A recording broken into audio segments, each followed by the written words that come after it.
Hi, my name is Rebecca and welcome to Yarn and Pajamas. Today is day number 18 of Vlogmas and I have my day number 18 gift here. Me and my friend Summer, we did a swap for Christmas and we done an Advent style so that we would have a gift to open for the 25 days of Christmas. And here is my day number 18. I have cut Summer's industrial tape open with my box cutter. So let's see what's inside the box.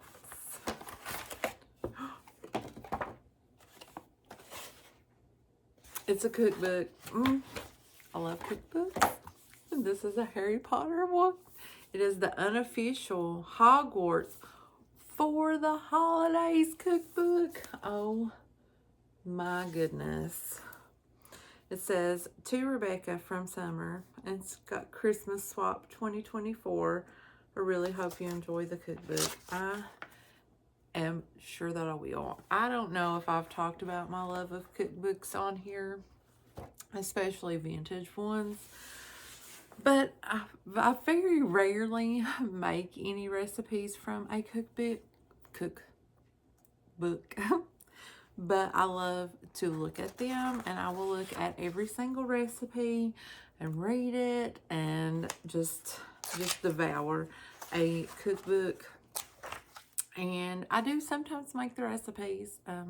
I do sometimes do it, but look at that. My mother would love this right here.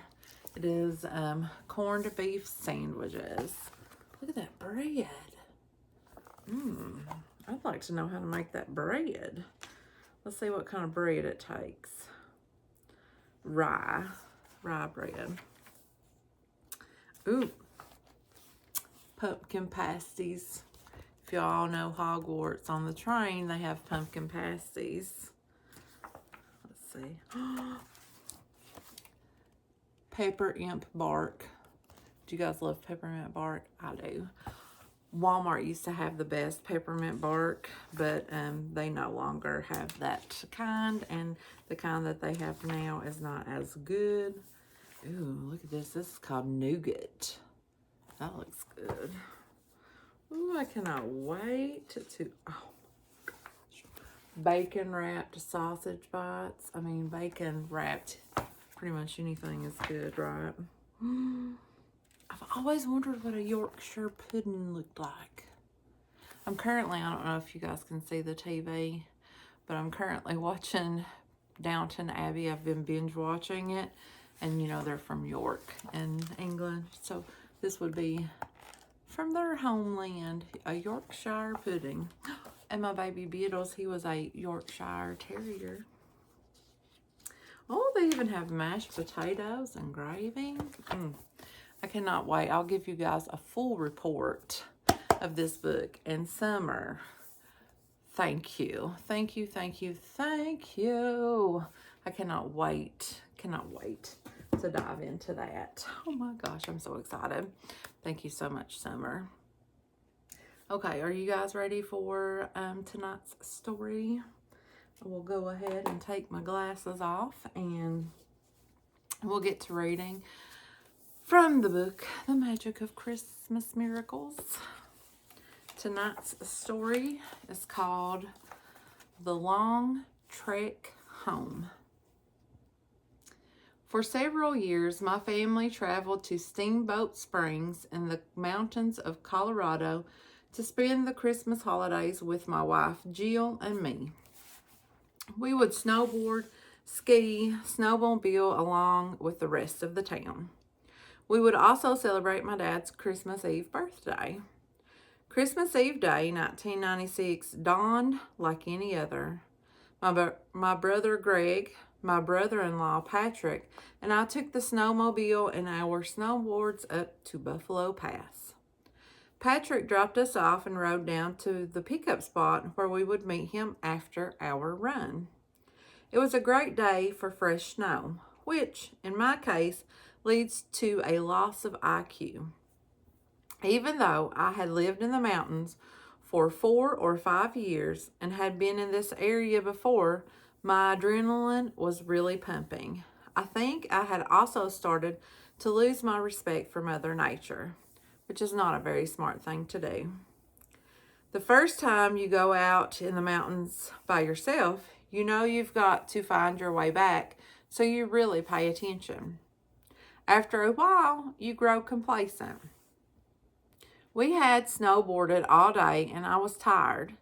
I knew I was farther to one side of the mountain than I wanted to be, but I thought I could drop down and get to the pickup place that way. I was having a blast. Greg said the last he heard of me was a big yee-haw as I went over the ridge. I was coming around the corner when the snow started rolling under me, a mini avalanche. I rode as far as I could, fast. The next thing I knew, I was in a creek bed. This was not in the game plan. Creek beds are dangerous places, especially when they're covered with snow, because the snow and ice crust could break at any moment and plunge me into water. I had no sense of direction, no idea where I was. I decided to follow the creek bed around to see where it would lead, but the snow was waist deep and it was very difficult to maneuver. Still, I eventually went about 5 miles. After a while, the sun set, and a dark, foreboding sky enveloped me. I knew I was in a dangerous situation. I needed to regroup and think things out before my condition became even more life-threatening. About 4 feet below me lay the creek. If I got wet, I would be in real trouble. I was already sweating profusely, so I peeled off some of the layers so I would have dry clothes to wear later. I kept telling myself not to panic. I felt as though there was a little guy on one of my shoulders flipping out and a guy on the other shoulder staying calm and telling the other one to just settle down. I knew at this point I could either be my own best friend or my own worst enemy. I knew I was physically strong enough to survive a night outside as long as I didn't get into any more trouble. The frustrating part was not being able to see. I had no idea if I had 3 more yards or 3 more miles to go. Still, I felt positive because I was confident I could survive. I remembered the previous Christmas Eve when I had helped rescue a woman with a broken leg. Surely God wouldn't let me die after I'd helped save someone else. I had almost left my snowboard behind when I started walking, but decided to take it at the last minute. It was brand new, and I couldn't bear the thought of leaving it behind. It turned out to be my saving grace. By jamming the snowboard into the deep snow, I was able to pull myself up out of the creek bed and up onto the ridge. Without the board, I wouldn't have made it. Once on the ridge, I knew the general direction I wanted to go, yet I had no way to see the route out. I had to zigzag my way up and down the mountain with my snowboard in complete darkness while doing my best to avoid the trees around me. It was an area unknown to me, and by now it had been a good 8 hours since the mini avalanche. I was tired and I was hungry. The darkness was everywhere. No moon, no stars, nothing. What a dismal and frightening way to spend my dad's birthday and Christmas Eve. Then, as I started to ascend to the last ridge, the heavens opened, and the brightest, fullest, highest moon appeared out of nowhere. Where there had been darkness, there now shone the most brilliant light, illuminating my way out. And there, just ahead of me, I saw it, the road home. I learned later that the moon that night was as high as it ever gets, and that the last full moon on Christmas Eve had been in 1950. The next one wouldn't come again until the year 2072. Mother Nature had forgiven my cockiness and blown away the clouds to light my path home. Now it was easy to see where to go, and I spied a road amid the trees ahead, Spring Creek Trail. Though it was twisty and made for mountain bikers, I knew it would take me the remaining miles back to Steamboat. I made a shortcut from the road, but ended up in a drainage ditch up to my shoulders in snow. Oh yeah, I was making good decisions now. By then, I was exhausted and getting fed up, and I started swearing out loud for all of the owls to hear. All of a sudden, I heard someone say, "Chris?" It was a woman's voice. "Jill?" I said incredulously. Was I hallucinating? No, it was not Jill, but thankfully it was the search and rescue team on their way to find me. It was 4:30 in the morning, Christmas Day, and one of the first people to reach me was the husband of the woman I had helped rescue the previous Christmas Eve. When word spread around town that I was missing, he had sworn to my wife that he wouldn't leave me out there no matter how long it took to find me. Meeting him 1 year later renewed my faith that God had not abandoned me on that lonely mountaintop in Steamboat Springs. He had given me a glorious Christmas moon to light my way home.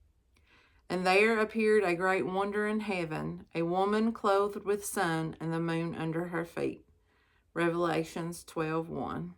And this was submitted by Chris Stebbins from Steamboat Springs, Colorado. What did you guys think about tonight's story? I really liked it. There's been, this is our second ski one. I don't know much about skiing and stuff, but I know one thing, that you don't want the avalanches to happen. Okay, guys, that's all I have for day number 18. Don't forget to head over to day number 15 if you haven't seen day 15, and check out the giveaway that I'm doing for my Potterversary. So check out number 15 and make sure you enter for that if that seems like something you want to enter. Okay, guys, I will see you back here tomorrow for day number 19. Bye.